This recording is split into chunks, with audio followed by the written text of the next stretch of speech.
Hey, everybody. I don't know if it's recording. Hey, everybody. Thanks again for joining us. You're listening to Big Brown Army. I'm your host, DeCruz. You can visit Big Brown Army on the web at bigbrownarmy.com. Subscribe to the podcast on Spotify, Google Podcasts, et cetera, et cetera, et cetera. As always, if you listen to us on Apple Podcasts, please do us a favor.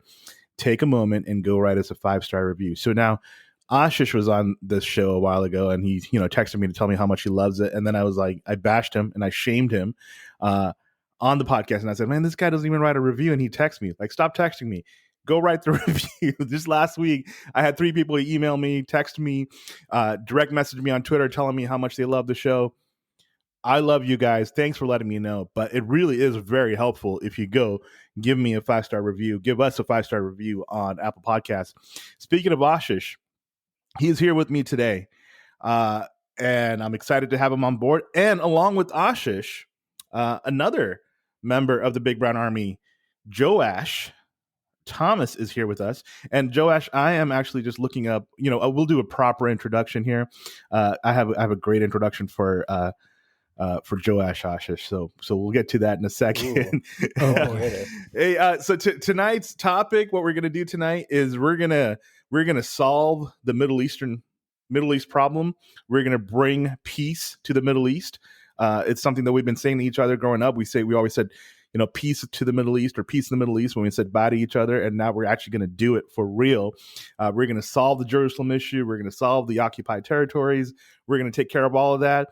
And like I always say, when I talk about Israel, Palestine, you don't have to go anywhere else, because I've done all the research and everything I say will be 100% accurate. So don't even worry about a single thing. Like, everything I say on the show will be perfectly researched and totally true. But first, Joel Simpson.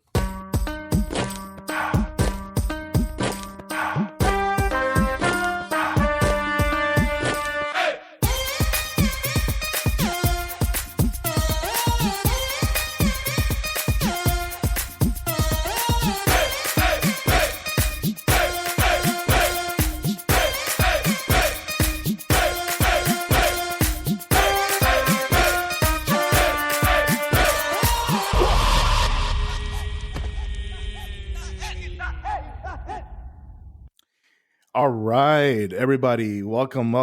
So fun. I'm excited to have all of you on here.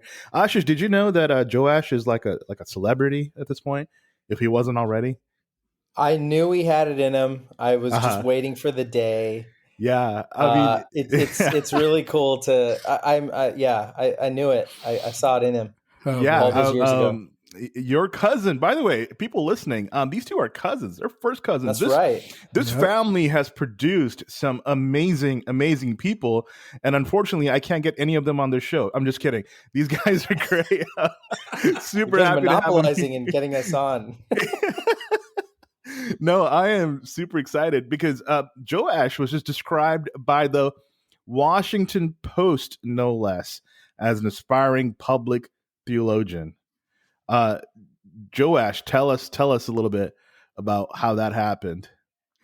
Yeah, it's crazy. You think Twitter is this personal space where you only put up private thoughts.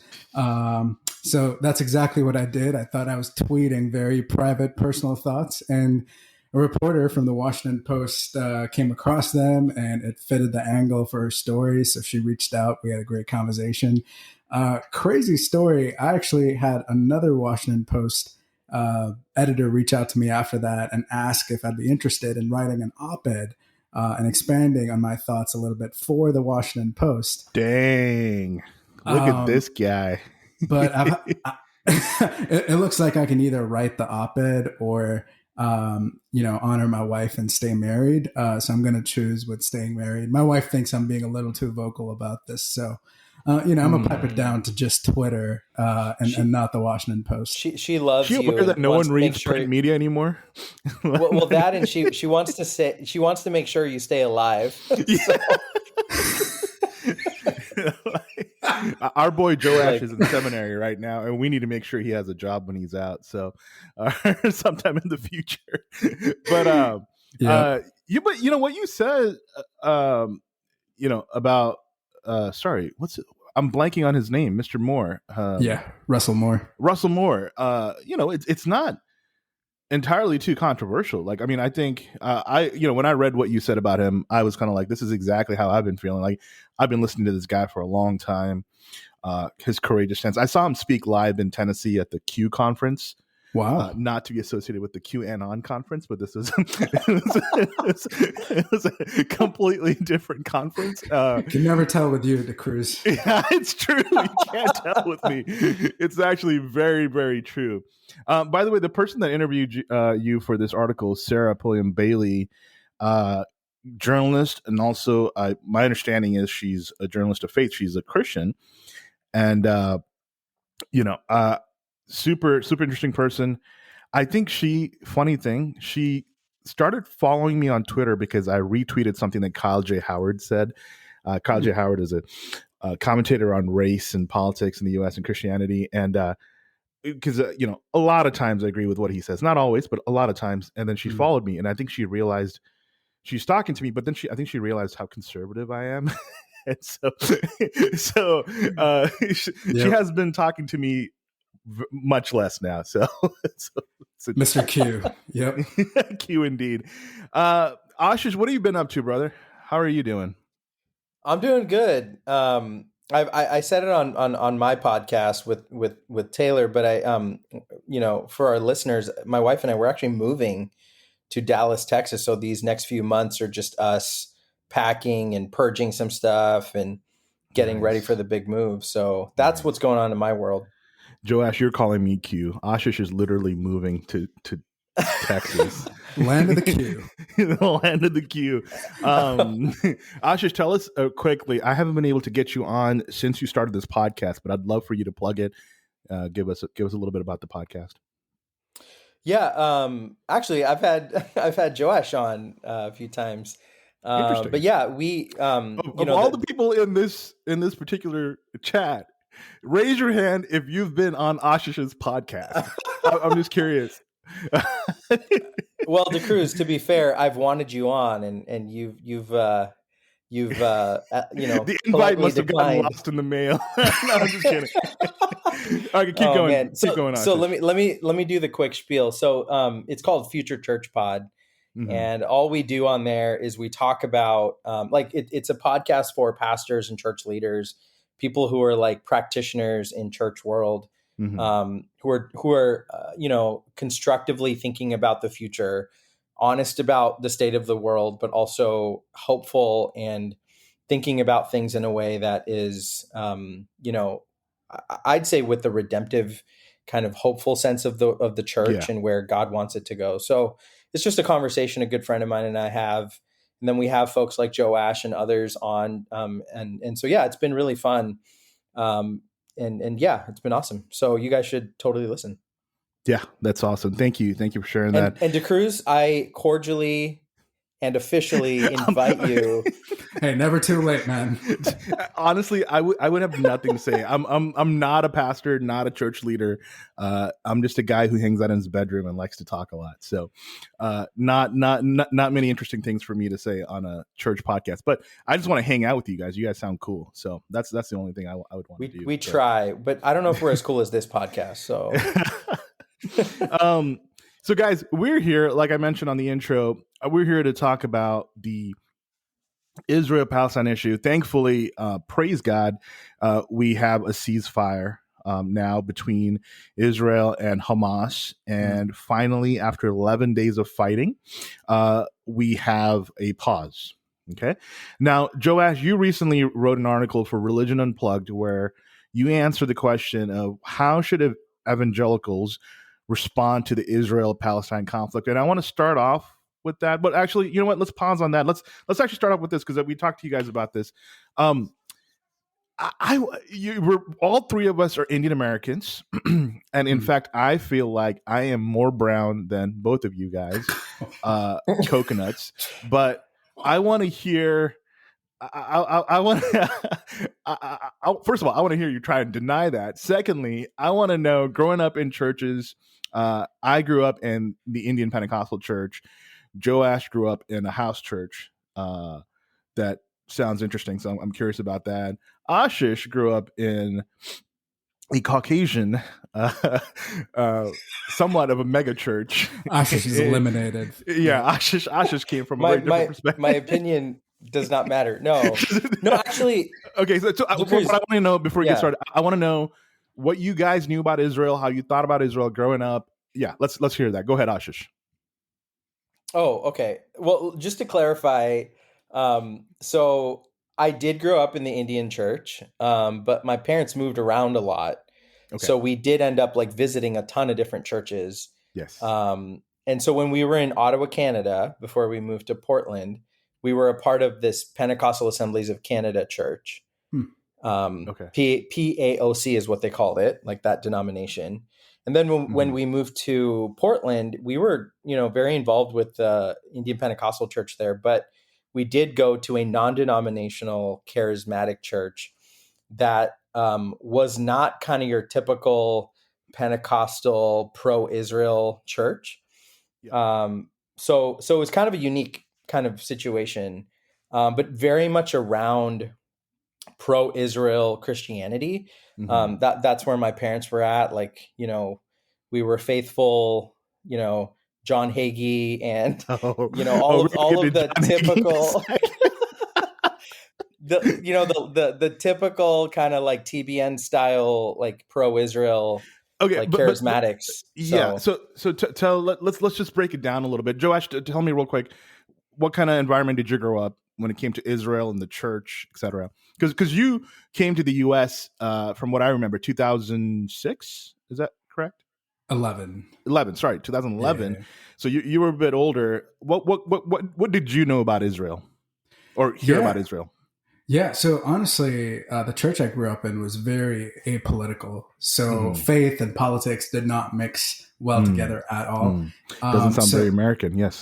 Yeah. Keep going. Yeah. So I actually grew up with a very neutral stance. But the Indian culture, I feel like, is more pro-Israel than pro-Palestinian, just because Israel is a close ally to India geopolitically, and also because Palestine's Muslim, and Muslims are the minority in India. So the majority Hindu population tends to favor Israel over Palestine historically. So, so the culture I grew up in outside the church was very pro-Israel, and, had a lot of Jewish friends at school, but church was very apolitical. Yeah. I mean, because you grew up in Mumbai, right? Where there is a pretty, minority, but pretty significant, noticeable Jewish population there, just to some degree. And I will say that the pro-Israel thing from India is actually kind of relatively new, because if you're left-wing and liberal in India, you're typically pro-Palestinian. And the Congress Party, famously for years in India, was pretty much not pro-Israel, just because of where alliances lay, and they were more aligned with the Soviet Union during the Cold War, and then kind of non-aligned for a bit. So that's different. So let's talk a little bit about how people view Israel. Like, so here's what I grew up in. I grew up in, like, essentially Israel was the key, right? Eschatology, like Israel, when Israel became a nation in 1948, it was the culmination of prophecy. It was the beginning, essentially, of the end times. I grew up watching, like, Left Behind. I read the Left Behind books in high school, and it was all about, essentially, Jesus is going to come back, and the rapture is going to happen. Right? We're not going to know about it when it happens, in the blink of an eye, and then things are going to just completely change. And the whole thing was like, pray for the peace of Jerusalem and always support Israel, right? And God blesses those who bless Israel. And, Ashish, you mentioned John Hagee. I think some of my listeners may have no idea who John Hagee is, because, like, mid-90s, early 2000s, John Hagee was the ish. Like, he was the guy from what I remember. Okay, correct me if I'm wrong, you guys. Didn't he literally have an organization, I think he still does, that brings Jews back to Israel from Russia to basically to speed up the return of Christ? Like because that's the whole point, right? Like, the Jews have to come back to Israel, right? I would not be Ashish, surprised. I would yeah, not be surprised if I'm that's pretty true. sure he still has. I know for sure he had it when my parents used to watch him, and on TBN back in the day. Ashish or Joash, either of you, give us a breakdown of how evangelicals, sort of in the mainstream, most evangelicals see Israel fitting into prophecy. Can you guys give us a quick breakdown of that so that people understand where we're coming from? Because it might be confusing to a lot of people. So one of you guys go for it. Give us a breakdown. Yeah, Ashish, Josh let's is do it pointing at me. Yeah, let's do it, Ashish. Like Give us a I'm going to breakdown. look like the fool as I try to explain this. So, you wouldn't be the first actually, one. So go ahead. yeah. So actually, a lot of this stems back to this larger idea of dispensationalism. Yes. Okay. Where, and we're not even going to do it justice here. Just go look it up. Basically, it's this frame of thinking. I'm a dispensationalist. Yeah. Get out of here. No, I mean, seriously, get out of here. No. No, that's great. That's great. So it's good. That's actually really good because I don't think I am a dispensationalist, but that's great, Joash. So I want to hear his side of this. But I think when it first was kind of becoming this movement, there was this what ended up happening is Christians put Israel in this category of this special group, right? Yeah. Chosen people, right? This chosen people, and to the point of saying these people don't even need to accept Jesus into their hearts. Like they don't even need to quote unquote become Christians, Christ followers, because they have a ticket. So if you're like, half Jew or a quarter Jew, like you got or full Jew, like you got a ticket to get into heaven just because you're part of this special group of people, right? So wait, you're basically saying they're Malayali? I mean, that's no, it's Joash, is he right? Is he right to say that? Is that how dispensationalists view the Jews? Is that accurate? Yeah, I feel like it's a little off. No, I mean, I think it's evolved over time. Yep. Yeah. Okay. Yep. Okay. I'd Keep agree going, with Ashish. that. Sorry. Go ahead. No, Joash, please. You probably have more nuance to this than I do, so I'd love to hear your side of this. No, what I would say is that there are many shades of dispensationalists. Okay, that's fair. So so I'm premillennial dispensationalist, Wow. Okay. and even within that, you've got different shades of them who believe different things about Israel. So obviously you've got the folks who, as Ashish said, that is an accurate representation of a very predominant camp within the camp that I'm in. But then you've got others like me who think that, Israel is just, it's just a tool at the end of the day. It's a means to ushering in the kingdom. And we don't have a role to play in, relocating as many Jewish people back to Israel to make that happen. But God's the one who kind of selects them and that kind of thing. So, so I'm very much a premillennial dispensationalist. The seminary I go to is kind of the hub for that in the United States. But at the same time, I don't have a special place in my heart for the Israeli government. I have a special place in my heart for the Jewish people, sure, but even the 144,000 that get saved in the Book of Revelation, to me, those are Jewish believers, not just any Jewish folks who are Jewish by blood. So, I mean, Joash, from what I'm hearing, it sounds to me like you take a look at Revelation, and for the most part, you have a pretty, I'm not even sure if I would say the word literal, but close to literal interpretation of what happens in Revelation and totally based on prophecy and end times. Ashish, totally. How do you look at it? I know we're straying a little bit off what we're supposed to talk about, but I'm curious because it's gonna listeners, it's going to inform what you guys are hearing from it. Like it's not going to make any sense to you what we're talking about unless we talk about this first. Like we got to establish this. So Ashish, tell us what you think. Yeah, it's funny. Both Genesis and Revelation, to me, there's so much there that I don't completely understand, and I don't have a strong opinion or interpretation of it. Part of the reason is if you look at Jewish, not even Jewish, but Christian history in the first 100 to 200 years of the church, you could argue that some of what Revelation speaks of happened back then, right? When you talk about the Roman Empire, Caesar, So biblical literalists would also argue for that, right? Yeah.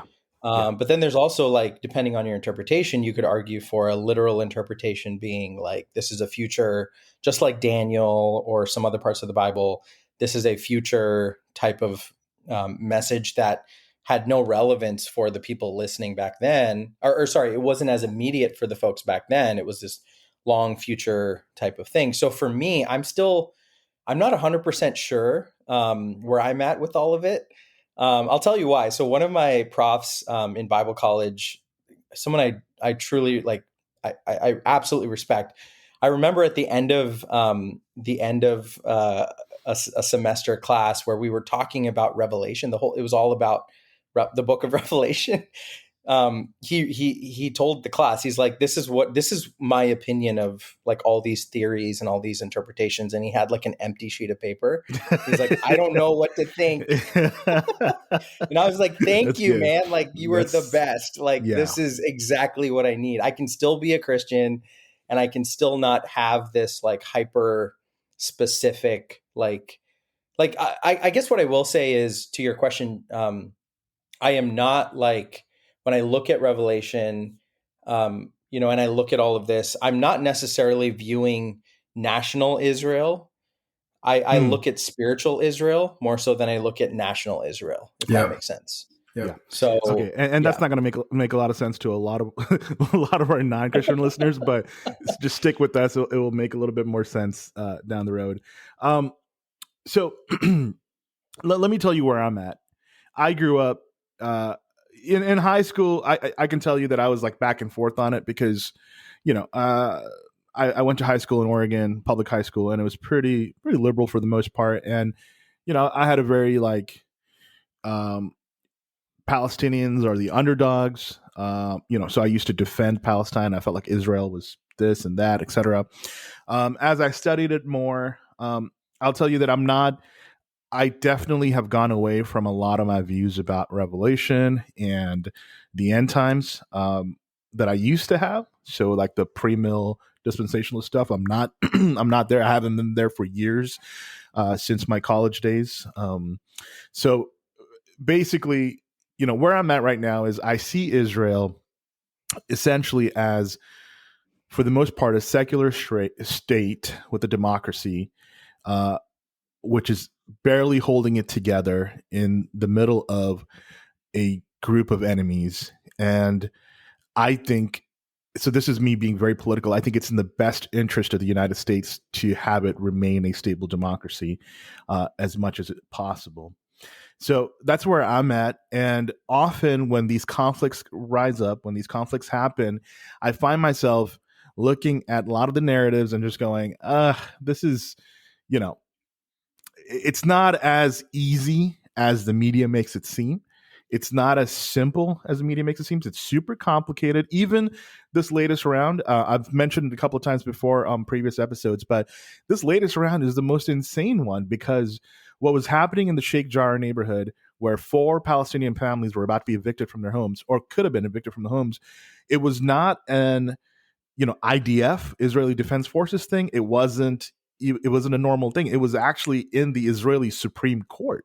The Supreme Court was about to make a decision on this, and that's when things just all went to hell with Al-Aqsa in the Temple Mount and all the rocket attacks, and then the IDF response, etc. So often, as Americans, 2 Americans and 1 Canadian. Wait, are you American yet, Ashish? Not yet. I can choose to be, God. and I've applied. Okay. I just recently applied to cruise. I'll join You the team. have applied. The Good team. for you, bro. Yeah, I did. All right. About time. DeCruz just said, "Oh my God." I don't know if you caught that, Ashish. He's just surprised at me. He's like, how could you do this? Go ahead. You lost your train of thought. So, Continue. yeah. What was I even talking about? I don't even know. Yeah. So what I'm saying is, like, as Americans, we have a tendency to be like, the next big news item, we're all going to latch onto it. It's going to become our hashtag, and we have no idea about the context. Are you guys still there with me? The internet is being choppy. Yeah. Yeah. You guys are here. Yeah, we're still here. Okay. So yeah. So we have no idea about the context. We don't know anything about this, and then we just jump in and we have our opinion. So, Joash, you're the one with actually having written something publicly about this.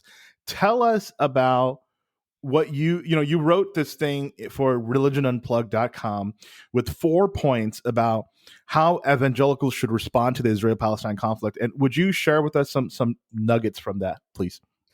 Yeah, absolutely. I mean, so first off, I'm no expert in Middle Eastern geopolitics. Sure, I got my bachelor's in international affairs and got my master's in political management, but I'm still very new to. Look at this humble brag right here. All right. We're calling BS, Joash. BS, Joash. I guess another way to rephrase that. I guess another way to rephrase that is I seem to know a lot, but yet really found myself not knowing much when this conflict escalated over these past few weeks. So I've been doing my own research, been buying books to read, that kind of thing. But something that I did notice among evangelicals, and when I say evangelicals, I mean global evangelicals, even evangelicals in India and Singapore, friends of mine. I get the sense that evangelicals just don't know how to respond to situations like this because of our mixed eschatology, kind of mixed in with 21st century geopolitical realities. So I just feel like there's this need for more clarity of thought in how we're approaching this. So I didn't really set off to solve the Middle East crisis by writing this article. My intention was really to give us the tools to think through this in a biblical lens, in a kingdom-minded lens, in a Christocentric lens. So really the 4 points that I make are, number one, instead of standing with human governments and authorities, stand with the church. We have brothers and sisters in Christ in Israel, but we also have brothers and sisters in Christ in Gaza and in the West Bank and Palestinian occupied territories and Hamas occupied territories. So, we have the church there too. So stand with the church. Don't stand with any of these human governments. And my second point was, instead of standing with government, stand with the poor and the oppressed. The church everywhere always has stood with the poor and the oppressed, or has tried to stand for the poor and the oppressed. So stand with the poor and the oppressed over human governments. Third point was, instead of standing for earthly ideologies, stand for the gospel. So over capitalism, over socialism, over Zionism. Stand with the gospel of Jesus Christ, stand for the gospel. And number 4 was, instead of taking sides or staying neutral, work towards peace in Jerusalem. So I also did want to clarify that I'm not trying to be neutral here. I'm not trying to, just say that Christians should sit out of this and be apolitical, because the gospel of Jesus Christ is political. It's just political in a very different way. That was the crux of my article. Yeah, I mean, and it's interesting because a lot of American Christians don't realize, and this is the funniest thing. I had a friend of mine who worked for World Vision Palestine. So he was based in Jerusalem, but he worked a lot in Gaza. He was the director at the time. And, it was the funniest thing because, he hung out with Palestinian Christians. Like he went to church with Palestinian Christians. And so a lot of American people don't realize that. From their mindset, it's like, not that it would make it any better, but they're like, oh, it's just Muslims versus Jews, right? And then they kind of condense it down to that. In fact, I remember this happened a few years ago. Joash and Ashish, I don't know if you remember, but this was during the Obama administration. Ted Cruz got on stage. This is when ISIS was starting to become a problem. Yeah, and Ted Cruz got on stage with a bunch of Middle Eastern Christians, and at this event, and they were Arab Christians, and he basically talked about, like, we got to stand with Israel, and people in the crowd started booing the guy. I mean, they started just booing him, and Ted Cruz, the spineless coward that he is, finally just walked off the stage and couldn't handle the heat. And he said some comment like, if you don't stand with Israel, I can't stand with you, which is like when ISIS is murdering and raping their relatives in the Middle East, this guy is still trying to score political points. I mean, that's what was happening back then. So yeah, you're right, Joash. It is interesting. I guess, Ashish, what are your thoughts on this? Like, how do you view in light of our faith, in light of what's happening, how do you view the Israeli-Palestine conflict? I have a feeling I know where you're at, but I want to hear your thoughts. Yeah, I think, I mean, it's just the last 100 years of history. I think the thing we don't think about very much with geopolitical issues, not just in Israel, but even in India, even in like Hong Kong, like all over the world, they are the shadows of settler colonialism play a huge role in how things have been shaped. So if you think about like specifically Israel, Palestine, if you just go back and realize like, oh, this is 100-year-old problem that the British Empire, was a part of helping shape. Like I mean, this, even before that, the Ottomans, even right? before that. Yeah. But you kind of just realize like this part of the world has been subjugated, and even in Bible times, Yeah. they've never been. It's never been peaceful. There's always been some nation, some empire, something's going on. So I guess where I'm at, I don't necessarily have. I've not been as vocal. I've not been as public as my cousin Joash has been. Partly, I want to stay alive and I love my kids.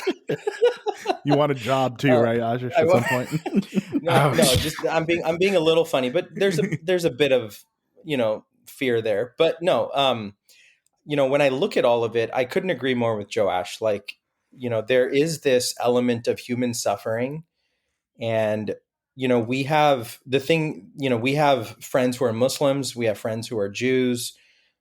We have friends who have given us new perspectives that I just never had when I was in my Christian bubble, right? Right. So realizing that Palestinians are essentially like relegated to these parts of Palestine that like they can't move, like they are literally walled off. There's parts of this whole conflict that we don't really even think about because there's a whole subjugated people there. And I'm not saying that what they're doing is right. All I'm saying is it's important for me as a Christian to have context, and to not, like you said, to not just go in and have an opinion, but to say, what would Jesus want? Right? Like, I think Jesus would be for the oppressed. I think Jesus would be for those who have no power. I'm not saying they should return evil with evil. That's not what I'm ever for.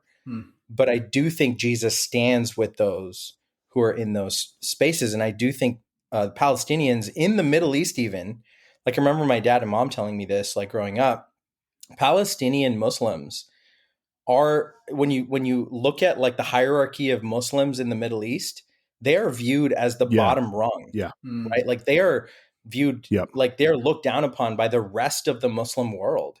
So not forget the Jews, like just even in the Muslim world. So I do think there's a lot there that I don't necessarily have a strong opinion of like I'm pro-Israel or I'm anti-Israel. I'm neither. All I'm saying is they're suffering and we have to like talk about that and not just join a team. Right. So here's what I'll say. A couple of things. One is that often what we see as the ones without power, the answer is not as easy. It's not as simple, right? And it's like the cyclical thing. Like if you were to time travel back 100 years before during the Ottoman Empire and look at the Jewish people in the Middle East, it would be super clear as to who was oppressed and who wasn't oppressed, right? Ashish, you and I have a mutual friend, a Jewish friend from Israel. His family story is literally that his grandfather was kicked out of Morocco, right? His community was kicked out of Morocco and the Jews had to leave and he came with nothing. They took their possessions and they had to come to Israel and start over again, right? And so what I would say is that it's complicated. The story of oppression, the story of who is oppressed and who isn't oppressed. And I will also say that there is a tendency in American Christianity, simply because they don't know, like most Americans, they don't read enough to understand that the Israeli government isn't perfect. It's actually far from perfect. And a lot of things that they do, we would seriously be like, are you serious? Like, this is not okay, right? A lot of what the Israeli settlers do in the occupied territories, we would say is like actually not okay, right? And there's things that happen with Hamas in Gaza that we would go, holy cow, that's not okay either, which for whatever reason in Gaza the media doesn't show and portray.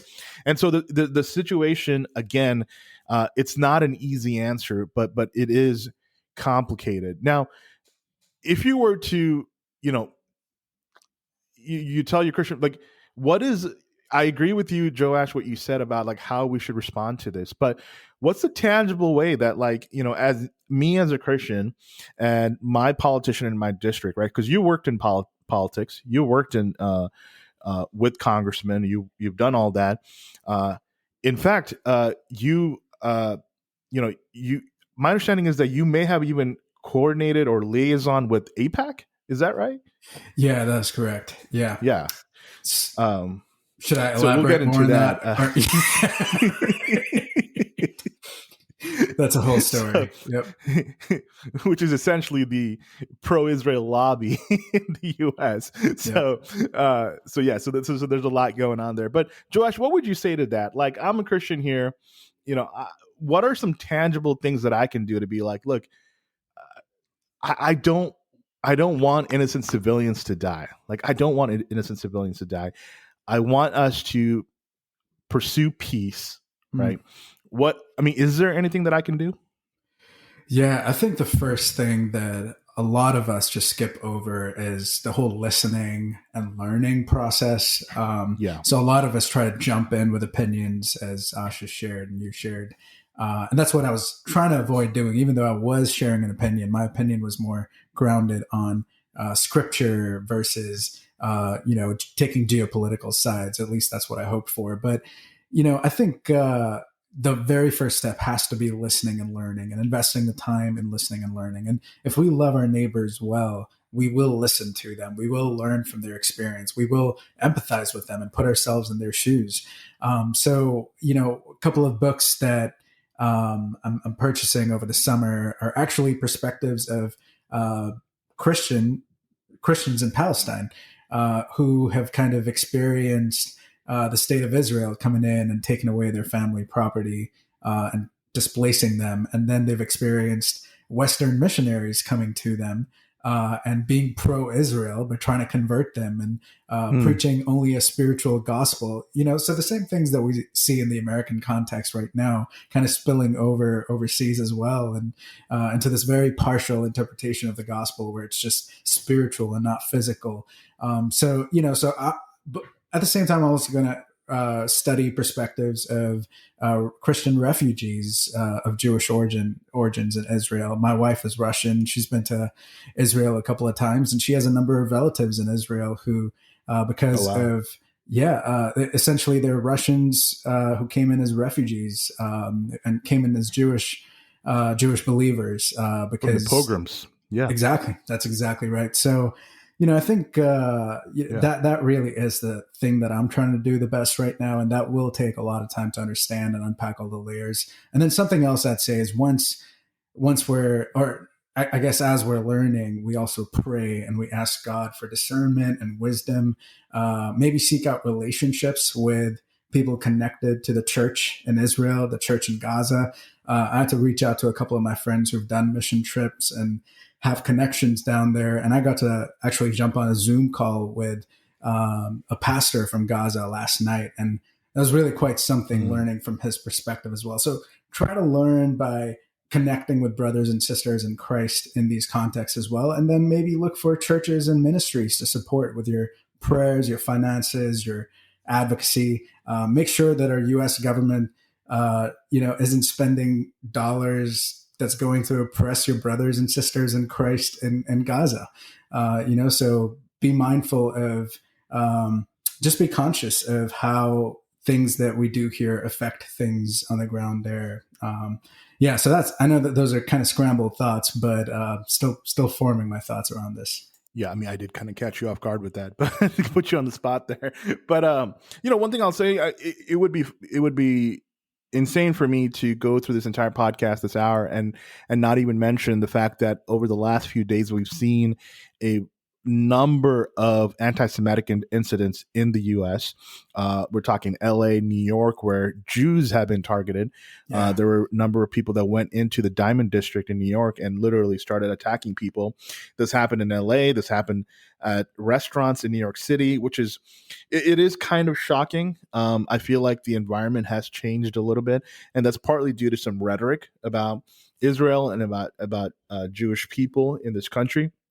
And obviously, there is an element, and I'll say this: I've encountered this with Indians who are somewhat super anti-Israel in India, and I've encountered this with folks here. Sometimes when I talk to them long enough, right, just like on the right wing, when I find some anti-Palestinian people and I talk to them long enough, I find out that they're super Islamophobic, that they just, they hate Muslims. Real quick, one of my friends who came to John Hagee's church in like 2007 or something, he told me about he goes to the church and and he kind of like, he's like Anglo-Indian, so he looks a little Middle Eastern more than what typical Indians would look like, I guess, for whatever reason. And these two guys come up to him and start talking to him, and then they literally say in their first conversation with my friend at John Hagee's church, we should just turn that entire place into a parking lot. I'm not even kidding. This is in church, the first conversation, and this guy says, like, we should just turn that place into a parking lot. So get you an idea of how they view that part of the world and how they see things, right? But I've also noticed in the US, when I talk to some liberal folks, when I talk to them long enough, there comes to this point where they're kind of like, they have this like weird sort of, yeah, like the Jews control the media. Like, the Jews do this, the Jews, and this anti-Semitism starts to come out. And I don't know if you guys have noticed that, but I tend to notice that a lot. And then when I was on TikTok recently, especially with young people, if you are a Jewish person and you're visibly Jewish on TikTok, it's just a string of anti-Semitic comments. I'm talking constant anti-Semitism. So like, if you're visibly Jewish in public in America now, things have changed in the last 10 years, right? It has changed in the last 10 years. And that to me is the scary thing. And this is where I kind of come from, and this is where my kind of secular sort of support of Israel comes from, is like, I believe in having the Jewish state of Israel for the very reason, like, I believe because of the Holocaust, that like, where Jews can be a majority in a land to protect themselves, right? Like, I understand their feelings of connection to their land. I deeply understand their need to feel protected, especially after this week when I'm seeing, I literally saw Jews getting chased in the street. Like, I'm watching videos of this happening in the U.S. Typically people would say this is happening in like London or France, which is, believe it or not, France is like known for this stuff now, but it's happening here. And that scares me. What do you guys think about that? Yeah, I'll jump in. Anti-Semitism has been a problem, not just, if you look at like even Christianity over the last 2,000 years, it's very anti-Semitic.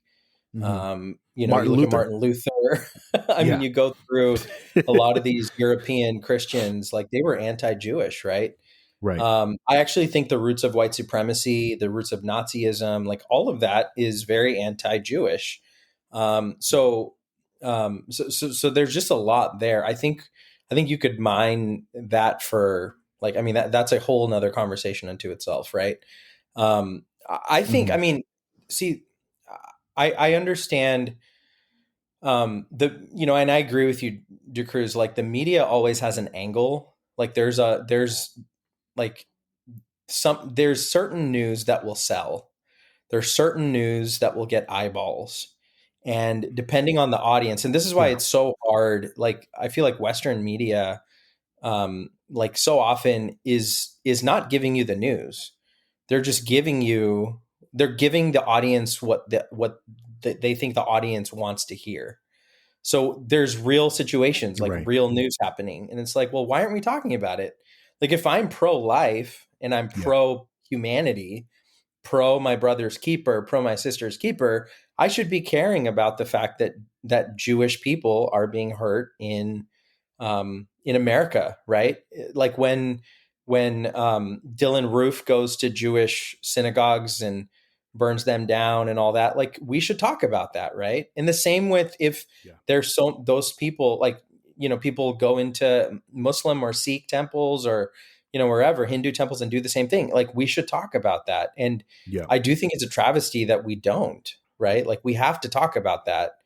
And it's funny when like we ignore certain parts of reality when it doesn't fit our narrative. Right. Like that it just boggles my mind. Like that's the state of the news. Yeah. Josh, what were you going to say? Anyway, I'm done. No. It's all good stuff. And I was just going to add to that by saying that's exactly what Russell Moore tried to do at the SBC. And that's what got him kicked out.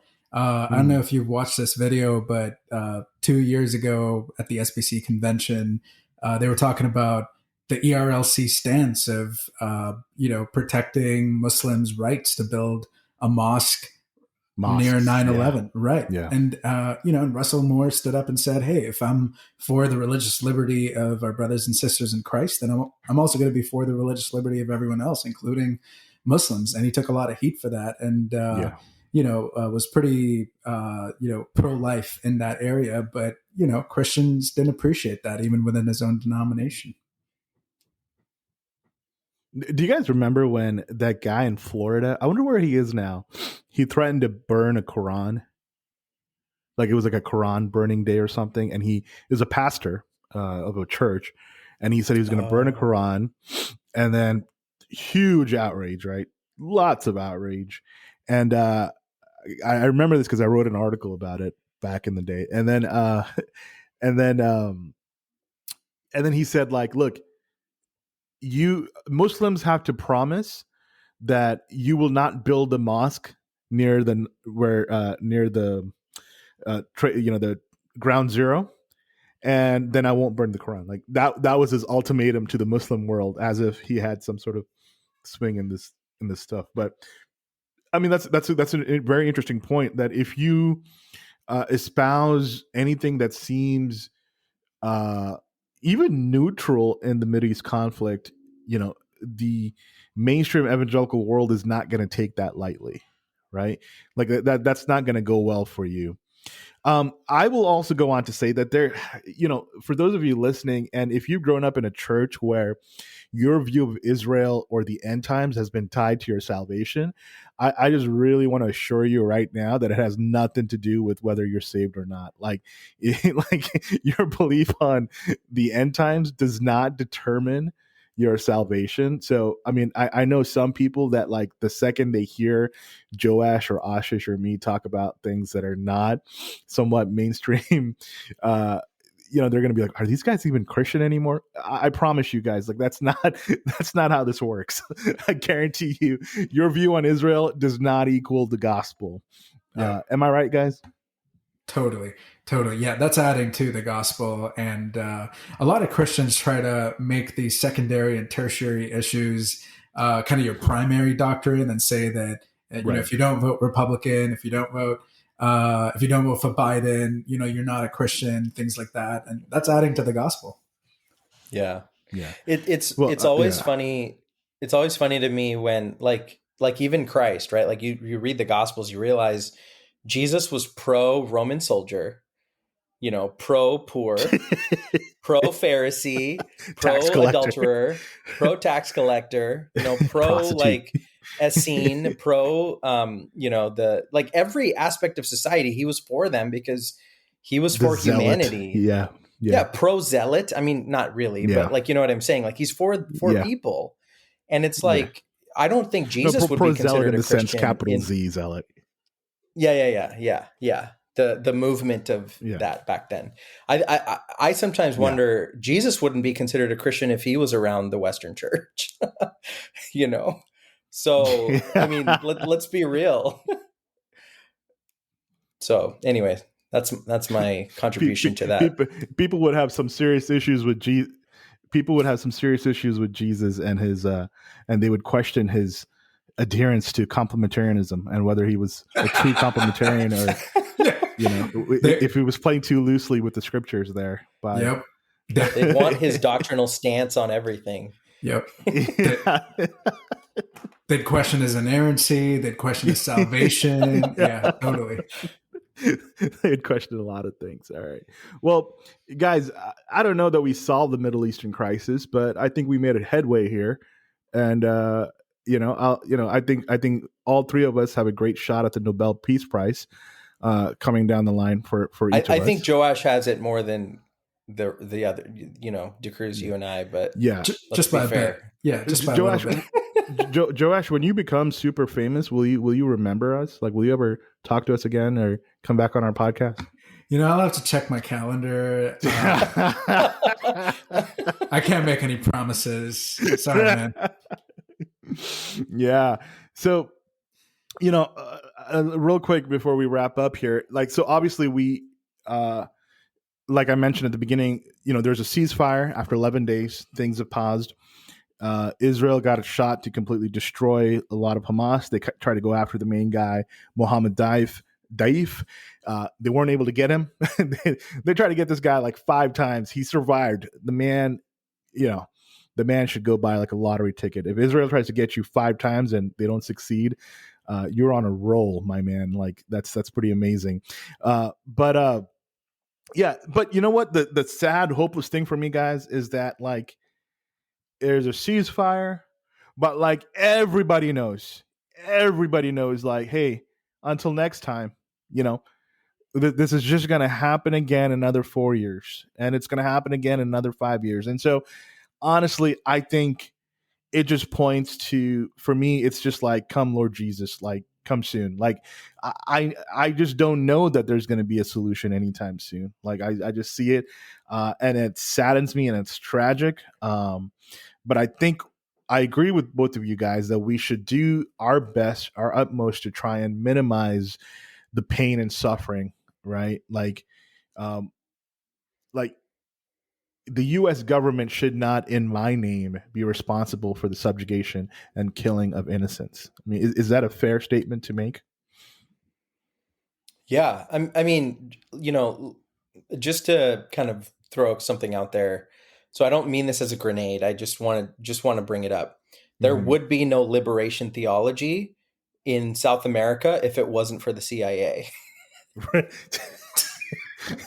Fair. Right?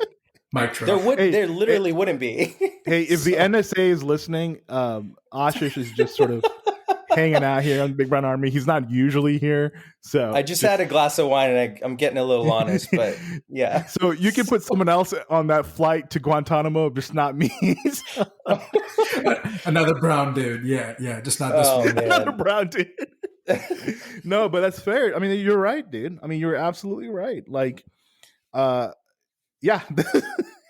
I mean, if Americans just knew how much has been done in their name around the world, yeah. But I mean, honestly, maybe I'm wrong. Maybe they would just ignore it. Like maybe they would hear it and they'd just be like, not true, or it didn't happen, or we probably had a good reason to do it, right?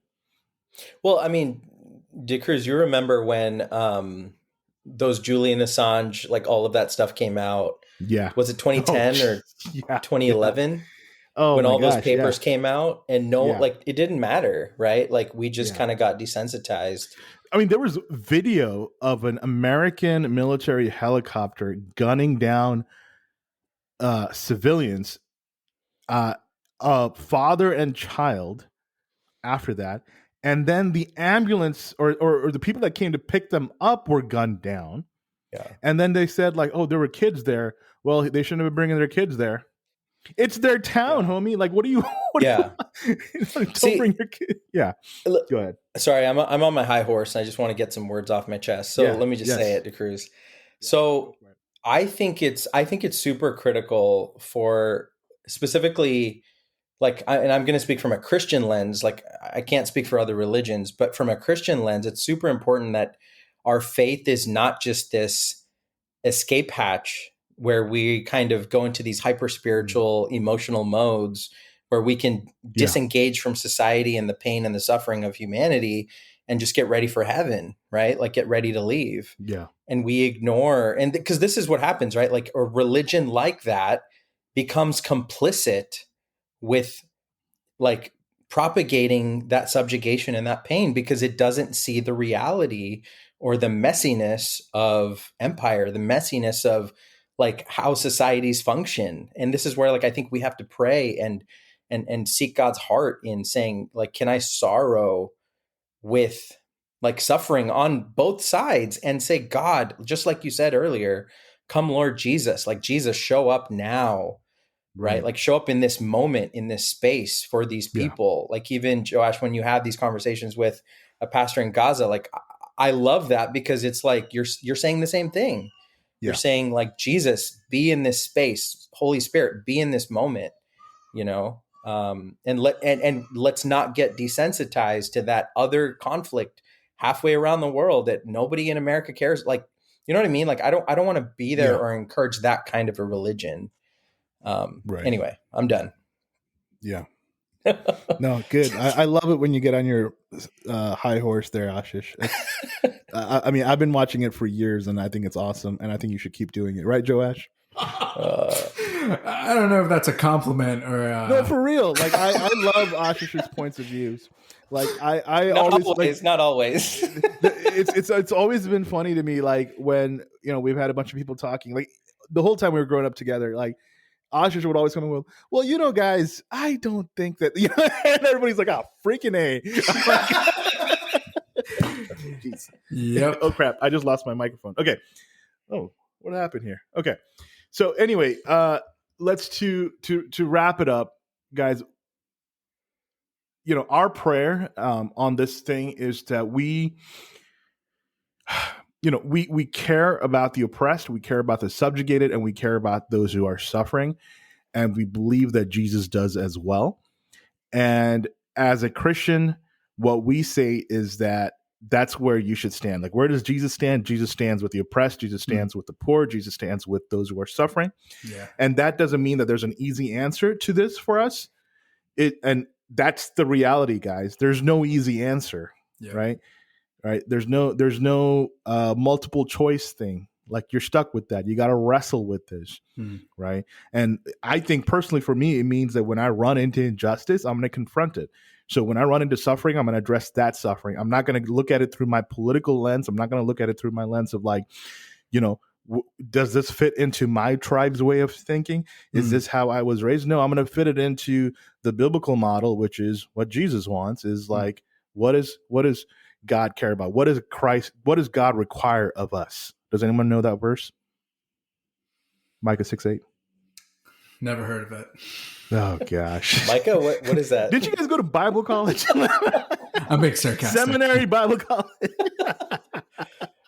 That's the Old Testament. I ignore that.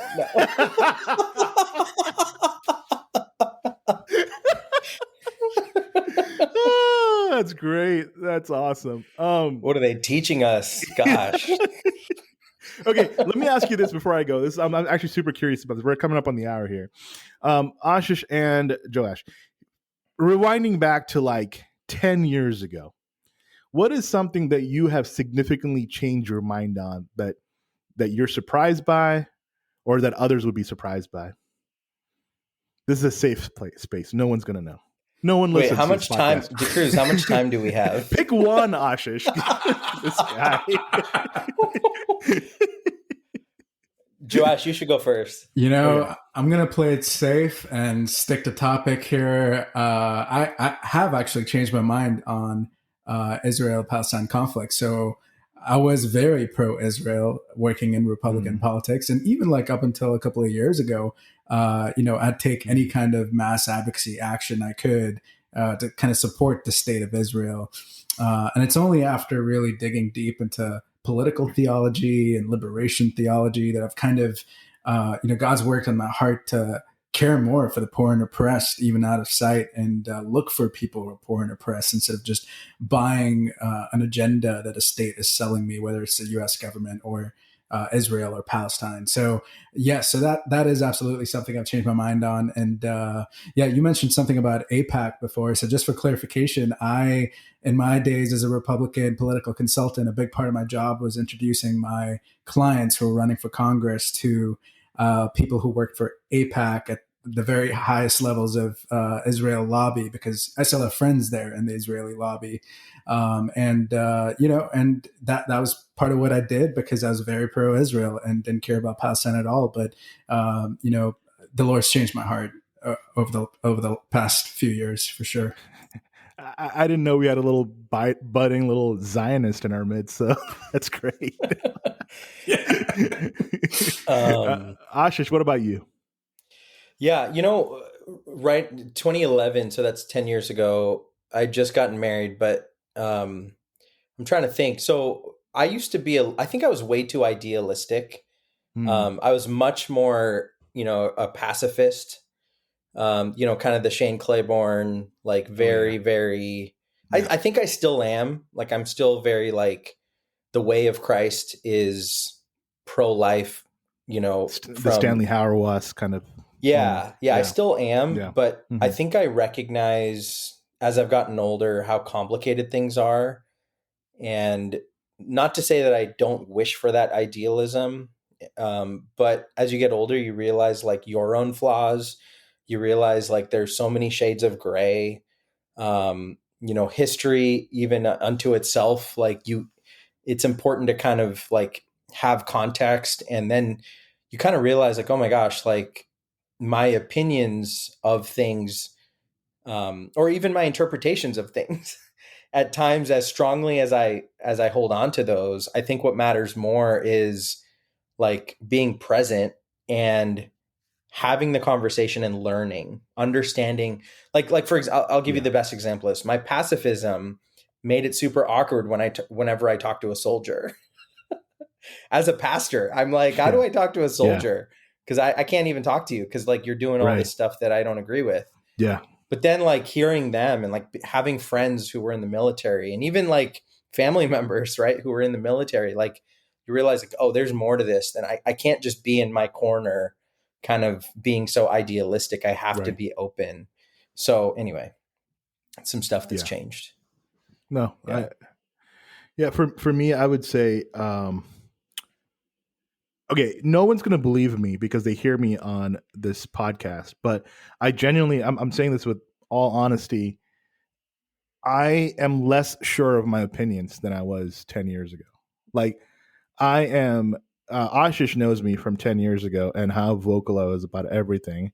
We had a blog together, and I used to just be like, I would just spew utter BS, like nonstop, completely convinced that I was right. I am not so sure anymore. Like I'm genuinely, there's so little that I'm like, absolutely. Like, I think faith is where I'm pretty convinced of most of my stuff, but even there, like some certain theologies, like secondary stuff that I was like so sure of, I'm not anymore. Politics, I'm not anymore. Like from 10 years ago, I was like a libertarian, and now I'm kind of like, I don't know, dude. I'm like for universal healthcare, and I'm like for gun control and some weird stuff like that. Like, I don't know what's going on with me. So yeah, so things change. But it was just, I wanted to get that just to know what's going on. Anyway, anything fun happening for you guys this weekend, guys, before we wrap up? I've wrapped up the spring semester at seminary. I'm not taking any summer classes, and nice. I just have all this time on the weekend. So, like, go on a date, man. Take your wife out. What do people do? What do normal people do on weekends?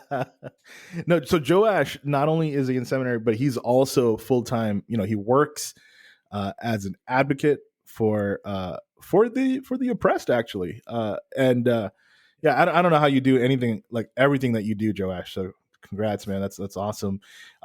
We are very proud of you. I know we love to roast you, but we are super proud of what you're doing and what you're accomplishing. And so we're excited to see what else you'll be doing in the future.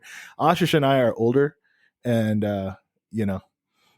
super old. Ashish is the oldest. Yeah, super if I can old, just man. clarify. Super old. Yeah, I'm really old. But Ashish is on to bigger things in the future, as he goes to join the Republican Party in Texas. So we'll see. I might need Joash to coach me on how to join. So. I'll have to call ahead to Ted Cruz and let him know that Ashish is coming. We'll go to Cancun together. All right, everybody. Hey, thank you so much. Thank you to both of you for joining me on a Friday night. I appreciate you guys. It's always fun. Please come back soon and hang out with me, and we'll have more fun. Guys, thank you for listening to Big Brown Army. Thank you to all of you who've commented and written to me expressing how much you love the show, how much you listen. It's an encouragement to me. I was on the verge of I don't even know if I want to do this podcast anymore because I've been doing it for over a year now. But I was just really encouraged by the string of letters and emails that have come my way. Thank you so much. Really appreciate it. Now go transfer that energy over to the Apple Podcast page and leave me a 5-star review. I would also greatly appreciate that. I want to somehow get paid for doing this. I don't know how that's going to work, but somewhere, somehow, I want to get paid. And we'll be back later. But thank you again. And lastly, Joel Simpson.